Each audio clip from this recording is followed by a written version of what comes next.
বাংলাদেশ জামাত ইসলামী দেবীগঞ্জ উপজেলার সংগ্রামী সেক্রেটারি জননেতা বেলাল হোসাইন।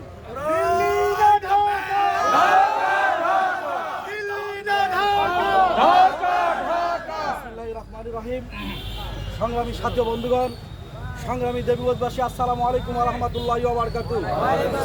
আপনারা জানেন বাংলাদেশের নিষিদ্ধ সংগঠনের নিষিদ্ধ নেতা, এই দেবীগঞ্জের সবচাইতে বড় সন্ত্রাসী বাংলাদেশ কৃষক লীগের সাধারণ সম্পাদক জনাব দেবীগঞ্জ ইউনিয়নের সাধারণ সম্পাদক আশরাফুল আলম এমু, সে বলেছে সে পরিকল্পনা করতেছে জামাত এবং বিএনপির বাড়িতে আগুন দেওয়ার এবং ইসলামিক ব্যাংকের আগুন দেওয়ার জন্য সে পরিকল্পনা করতেছে। আশরাফুল আলম এমু সে কত বড় সন্ত্রাসী আমরা আজকে ওপেন ঘোষণা দিতে চাই। এই দেবীগঞ্জের মাটিতে 1 ঘন্টা নয়, তোমার কত বড় কলিজা, 1 মিনিটের জন্য দেবীগঞ্জের মাটিতে দেশের এই মানুষ তোমাকে দেখতে চায়। আপনারা জানেন দীর্ঘ 17 বছর বাংলাদেশ জামাত ইসলামীর নেতা কর্মীদের নামে লক্ষ লক্ষ মামলা হয়েছে।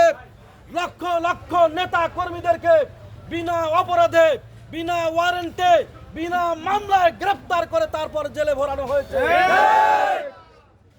আমাদের সাবেক কেন্দ্রীয় সভাপতি, বাংলাদেশ ইসলামী ছাত্র শিবিরের সাবেক কেন্দ্রীয় সভাপতি মোহাম্মদ দেলোয়ার হোসেন ভাইকে একটানা 53 দিন রিমান্ডে নেওয়া হয়েছে।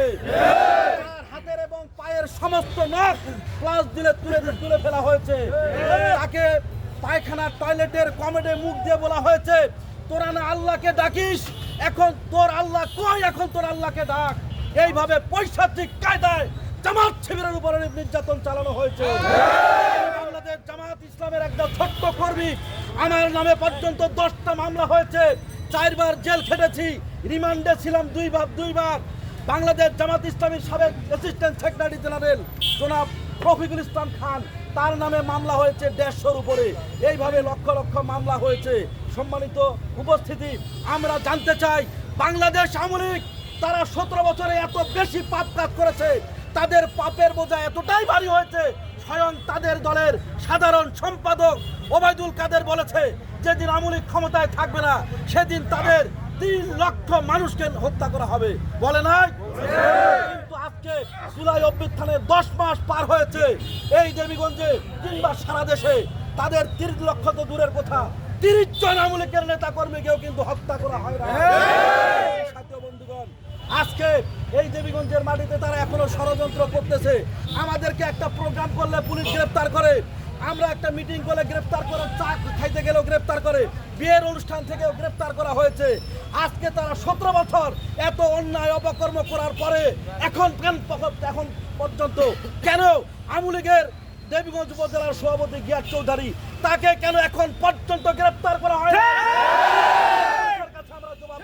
আওয়ামী লীগের সাধারণ সম্পাদক হাসনাত জামান চৌধুরী এখনো জর্জ এখনো সে বাইরে, ইমু এখনো বাইরে, তাদের সন্ত্রাসীগুলো কিন্তু এখনো বাইরে ঘোরাফেরা করছে।